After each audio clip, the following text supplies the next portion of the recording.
In September 2024, Hurricane Helene ravaged western North Carolina, leaving a trail of destruction and despair. Communities were submerged, homes destroyed, and lives forever changed. It was in this chaos that a mission emerged, not abroad, but right here at home.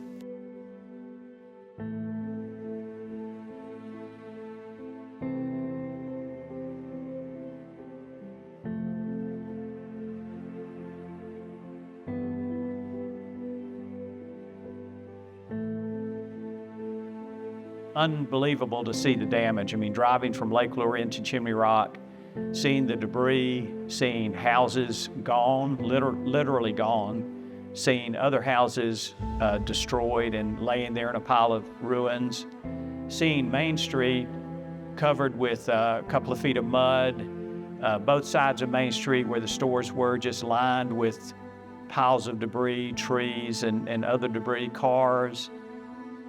When we first came into Rutherfordton, it's not like there were blocks and blocks of houses that were torn down still or power lines that had fallen down. No, like from the outside looking in, things looked more or less put together. But when you started to look deeper, you realize, man, there's so much that still needs to be done.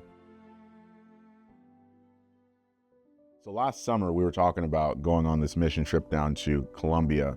And what ended up happening in late September 27th to be precise, the hurricane ended up hitting us here in Western North Carolina, literally just a few weeks after Nelson and I had been talking about doing a mission trip down to South America. And immediately, during the chaos of taking supplies out to people after the hurricane hit, we looked at each other and we're like, why don't we just do this mission trip right here in our own backyard? As the weight of the need became clear, so did the response. From across the country and even across borders, young people answered the call. They came from big cities and small towns, from Canada, Ohio, Indiana, Montana, and more, not to sightsee, not for a vacation, but for something bigger. We called it NC Rebuild. It all began on a Sunday, not with hammers or nails, but with vision, a welcome party and orientation, a reminder that this wasn't just about rebuilding homes, it was about rebuilding hope. We gathered to lay out the mission, the jobs ahead, the core values guiding every step, and the deeper purpose behind every task, to carry the love of Jesus into every conversation, every neighborhood, every home. And when the sun rose the next morning, it was go time. Trucks were loaded and buses were packed, supplies stacked high, and teams were formed. Some strangers, some old friends, and now united with one purpose, to step into the broken places and help write a different ending. And wow, I was just crying on the phone. We're talking to you. I was talking to you first. You were the first one. And I just cried all day that night. I just cried. It's a shock and unbelief. And I just been thanking the Lord so much. That it was just unbelievable. We've been fortunate enough where we never needed to receive anything like this our whole life, and we're always scraping by, but we lived good. We're here at Sal Pines, and we've been, mostly today, we've been cleaning up, trying to re-insulate, doing a little bit of framing. Sal's been great. He got us pizza for dinner, so he's been treating us really good, and trying to spread the good news of hope today. In a tough situation, but our attitudes are good, but Sal has been really great to work with, and looks like we'll have probably 3 to 4 days here, I would guess. A lot of drywall tomorrow, going to build a garage tomorrow, so we got lots of work, plenty of work to do, so keep moving forward. During the process of looking for projects that our team could handle, Sheila met one gentleman from our local area, and his name is Sal. And his house is right on the river, and during the hurricane, his entire house was flooded on both floors, and he had a garage that was washed away during that process as well. One of our biggest projects that we had was building him a new garage. So the first week, the team came in, and we brought all the lumber on site.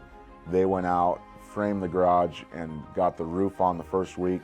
The second week they came in and did the shingles and began to finish it out for him. We got the roof system put on the What was the garage. timeline? What was the timeline of the garage? When did you guys start doing the garage? We started walls, what was that? Yesterday. I think. Yesterday they did walls and then finished them up. Today we came out and set the rafters, and now we are about to sheet and shingle. So the garage, the morning the storm came, it was calm when we went to bed. And we woke up, my wife's in there having coffee. I wake up a few minutes later, I look out the window, and I says, honey, did you look out the window? She says, yeah, everything's fine, beautiful out. I said, the water's about to hit the house, honey. 10 seconds later, yeah, big bang. I said, that's our garage, it's gone. I looked out the window there, I said, it's gone. I said, it's water, we gotta go in there. All of a sudden, it's up over the top floor. You see it coming up the steps. We ran down, we grabbed like one pair of boots on the top step, medium step there, whatever, and it's just coming up the steps. So we're like screaming hystericals, we're trying to grab things and run out the house. Hi, my name is Rendell. We are the second team down here this week. The other team, first week, built the shed.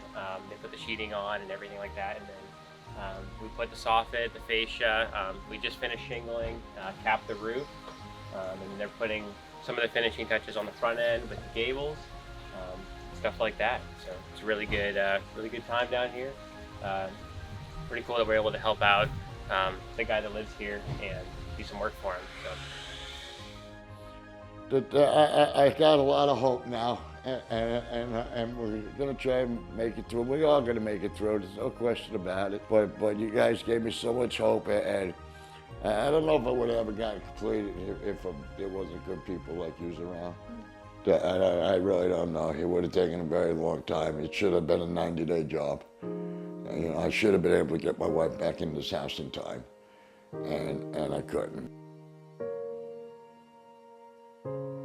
For Sal and his wife, this house was more than just their home. It was their dream, a dream to be restored. But before that dream could come to life, she passed away. She never got to step back inside the home they had hoped to rebuild together. But to honor his wife, Sal kept going, with the help of a few willing hands and a lot of God's grace. He's just one of many still picking up the pieces, still carrying the weight, still hoping someone will come. Just down the road in Hendersonville, another family was still living in the aftermath of the storm. I took my little boy, we went up to a lady up in Hendersonville by the name of Pat Holland.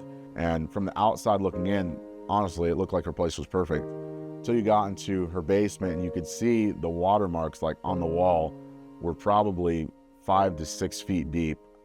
I opened my door going to the downstairs, and there was a dresser at the bottom of my stairs. The water was up about 3 steps at that point, which was very frightening.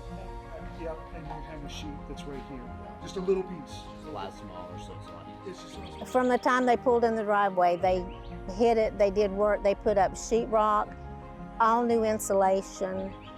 They put a new roof on my garage out here. It had gotten damaged and leaked. Every day for 4 days straight. They worked so hard. And the young ladies even helped me. They washed my windows because they had to stop because the guys were all busy, and they said they wanted something to do. And I was teasing. I couldn't believe that they actually came up and did it because they had not been done since the storm. And so that was a blessing for me. It was just, my heart's so full. It still is full. Every day I get up and just look around, and I just have to thank God for everything He's done. It's all by His grace, I know that. You ride by and it does look okay. But as you said, once you open the doors, it looks fine, and then you walk in and everything's gone. There was nothing, no walls, nothing, just, which is very unsettling. And it was like a reminder every time I came down the stairs to go to the washing machine, or it just triggers something. But I'm sure that there's so many homes here still. There was so much devastation, and I know people that gave up because everywhere they went, they were told no, or we're out of funds, or so that's why I feel blessed that you were sent here. But there is still so much need in this area. But a lot of people don't know where to turn and who to contact. And after so many months, you really do just give up. It's hard going through that every day. And so groups like yours are so important still. The need is definitely there. So God bless your organization and you and everybody that's been to my home. And I hope that your benefactors and your contributors continue to bless you, because you do so much good. It's absolutely wonderful. So we're approaching our 9th month after the flood. June is the 9th month. The business community, the village, being rebuilt by the volunteers, by Spokes of Hope, and a lot of other volunteers that are working with them. The Amish community from Pennsylvania has just come down here and just been remarkable, the work they've put in.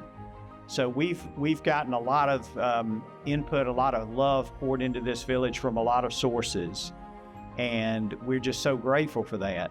What do we need going forward? I mean, we still need volunteers. Spokes of Hope is still here. They're still organizing our volunteers, and you can go to their Facebook or website and sign up to volunteer. There's still houses that need work. There's still businesses that are gonna need work. There's still cleanup that needs to be done. So volunteers can still come and do some meaningful work that will really help us out. The other thing, obviously, is money. If anybody wants to donate money, you can go to the Chimney Rock Village NC Facebook page and find ways to donate to help the business community and the local residents, and that money goes directly to them. On a national level, we're still working with FEMA on public assistance projects. There's a lot of public property that still needs repairs. The highway between here and Back Cave, that's a 3-year project. The bridge to Chimney Rock Park, the permanent bridge, that's a 2 to 3 year project. So there's still going to be a lot going on over the next few years. It's a multi-year rebuild, and we're going to be rebuilding for a long time.